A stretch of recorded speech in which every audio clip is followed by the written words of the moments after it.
Welcome back to Askewed Reviews. Today we have another fan request, and it is for the 2019 horror comedy thriller Killer Sofa. Here is your trivia question for today. What was the original title of this film going to be?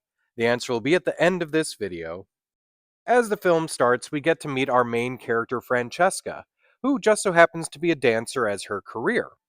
Now, she also recently just received a delivery in the form of a regular everyday recliner. Or is it?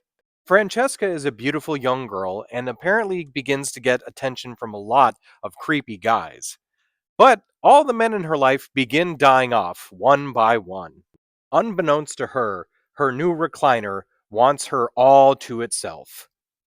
Now, the only people that seem to be out to help Francesca are her best friend Maxie, the police officers that have been assigned to the case of finding out why all the men in her life are dying, and Maxie's grandfather, who is apparently a disgraced rabbi. Now, Grandpa Jack did have a brief run in with this recliner earlier in the movie, where he got some weird feelings and premonitions about this piece of furniture. Now, Jack, along with his voodoo practicing girlfriend Ashanti, begin trying to figure out what could be going on with that recliner. Now, due to an online video series by Tohunga Makutu and some ancient documents that Jack gets his hands on, they are able to figure out that the creature inhabiting the recliner is a Dybbuk. Now, the real question is, can anyone stop the Dybbuk before it can enact its evil plan? So, unfortunately, I do have to say, quite a bit of the acting in this film is not very good. However, any moment with the actual recliner, in my opinion, is absolutely hilarious. For being an inanimate object, it emotes so very well.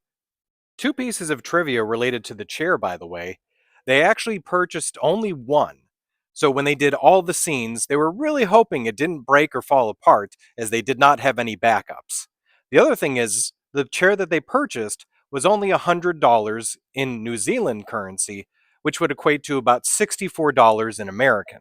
Also, in case you're wondering what a Dybbuk is, this is a creature from Jewish mythology. It is a malicious possessing spirit believed to be the dislocated soul of a dead person. It supposedly leaves the host's body once it has accomplished its goal, sometimes after being exorcised. Jed Brophy, who plays the character of Officer Bob Gravy in this movie, actually has quite the storied career with all of the Lord of the Rings films. He actually appeared in every single one of them, including the Hobbit movies, and in the Hobbit movies, he actually had a much larger role as the character of Nori.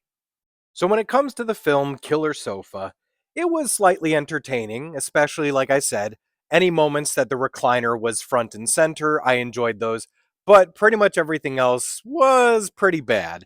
So I'm going to have to give this movie a 2 out of 5. Now, as for the trivia question from the beginning of this episode, what was the original title of this film going to be? Now, the original title they came up with, they decided to change as they were worried about being sued by Lazy Boy, as the original title was actually called My Lover, My Lazy Boy. Another possible title they were thinking over was The Furnishing. But nope, they ended up discarding both of those and just going with Killer Sofa, which makes absolutely no sense, as it is a recliner and not a sofa.